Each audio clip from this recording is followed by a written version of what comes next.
पता चले और जो इशू है हम उसको अवेयर तरीके से, जागरूक तरीके से उसको हम हैंडल कर सकें। Until unless we are aware about the challenges and the issues, हम उसके हिसाब से उसको हैंडल नहीं कर सकते हैं। तो आई appreciate and congratulate all the stakeholders, DPSRU, NSS and Atul foundation, जिन्होंने इस पूरे प्रोग्राम को क्यूरेट किया, इस इशू के बारे में सोचा और इसको एक तरीके से सोसाइटी के अंदर इस इशू को रेज करने के लिए आवाज़ उठाई। तो really round of applause for all of them please.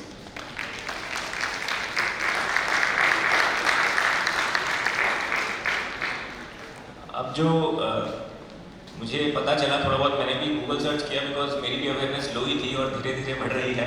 तो मुझे पता चला कि बहुत सारे जो फेमस सेलिब्रिटीज़ और फेमस लोग रहे हैं हमारी हिस्ट्री के अंदर, दे हैव ऑल्सो बीन मतलब ऑटिस्टिक बच्चे थे वो, बड़े हुए हैं। जैसे कि मुझे पता चला मोजार्ट के बारे में आप सब लोगों ने सुना होगा। कितने लोगों ने सुना है मोजार्ट के बारे में? He was the legendary musician of the world, of the greatest of all times, जिसको बोलते हैं GOAT, GOAT जो बोलते हैं ना, greatest of all times। सारे बच्चे आजकल रिलेट कर पाते हैं शॉर्ट फॉर्म से। तो मोजार्ट जो है, उनका जो म्यूज़िक था वो इस like considered to be the best music जिन्होंने क्रिएट किया पूरा म्यूज़िक एक तरीके से। He was also autistic. Similarly जो हमारे बिल गेट्स हैं, I don't know many of you might be knowing this or not, कि he considers कि वो भी ऑटिस्टिक हैं और वो बोलते हैं कि अगर वो पैदा होते अभी के टाइम में तो उनको भी लेबल कर दिया जाता कि he is also suffering from ASD। तो सिमिलरली कोई बताते हैं कि जो एलन मस्क हैं, he is also ऑटिस्टिक।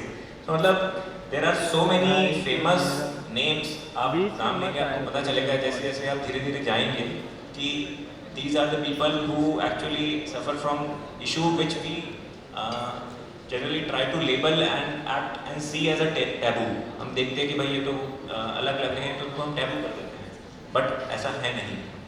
जब ये लोग अच्छे से फोकस करके कुछ चीज़ें हासिल कर सकते हैं दुनिया के अंदर, तो हर एक इंडिविजुअल, हर एक ऑटिस्टिक चाइल्ड और individual, I think they can also do that.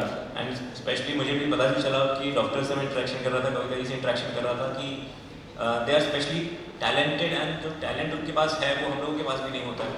कि इनके पास जो फोकस करने की एबिलिटीज़ हैं, जो कंसंट्रेट करने की एबिलिटीज़ हैं, they are much stronger. They can किसी एक काम में लग जाते हैं तो पूरा इतनी मेहनत से, लगन से, उसको ध्यान से वो करते हैं कि जो एक नॉर्मल इंडिविजुअल होगा वो भी नहीं कर पाएगा इतने स्किलफुली और इतने अच्छे तरीके से।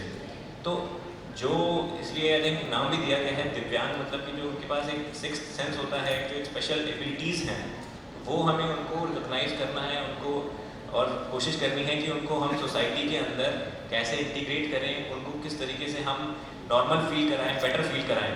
बिकॉज हमारी रिस्पॉन्सिबिलिटी भी है कि हम उनके साथ एक डिफरेंट बिहेवियर ना करें, make them feel more accommodative and accepting in our society.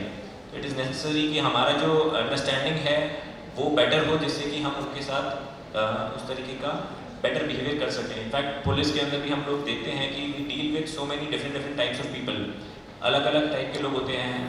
तो पुलिस में भी अवेयरनेस बहुत ज़रूरी है कि आए कि हर एक इंडिविजुअल सेम नहीं है, जो डील करने का तरीका है वो भी सेम नहीं होगा। अगर आप एक ही तरीके से डील करेंगे हर एक को तो रिजल्ट नहीं मिलेगा। जिसकी जिस स्पेसिफिक नीड्स होती हैं, जिसका जो इंटरेक्शन का तरीका है, जिसका जो कम्युनिकेशन मीडियम है, वो अगर हम यूज़ करेंगे तभी हम बेटर तरीके से अपने रिजल्ट हासिल कर सकते हैं।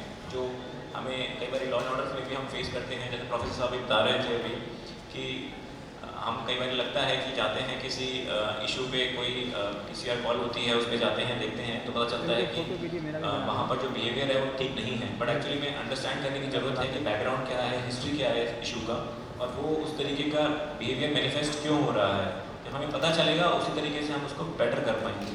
तो ये ऐसा नहीं है कि पेरेंट्स का ही एक रोल है बच्चों के, लेकिन it is the role of society and each and every stakeholder in the society to understand this important issue और उसके ऊपर हम काम करें। इनफैक्ट अब प्रेजेंट टाइम्स में तो आर्टिफिशियल इंटेलिजेंस भी एक बहुत ही इंपॉर्टेंट फील्ड आ गया है, और it is making our lifes easier. मतलब बहुत सारे टूल्स प्रोवाइड करा रहे हैं आर्टिफिशियल इंटेलिजेंस के थ्रू, जिसके थ्रू हम बेटर तरीके से ड्राफ्टिंग कर सकते हैं, पेंटिंग्स कर सकते हैं, ड्राइंग्स कर सकते हैं, म्यूज़िक तक क्रिएट कर सकते हैं, और भी बहुत सारे एवेन्यूज़ ओपन कर दिए हैं। आई एम श्योर कि AI का रोल ASD के अंदर भी काफ़ी होगा, और वो कोशिश करेंगे कि जो रिसर्चर्स हैं, और I think there must be many studies already going on जो ये इस इशू के ऊपर काम कर रही होंगी, और इन फ्यूचर हम देखेंगे जरूर कि this sort of a interaction of technology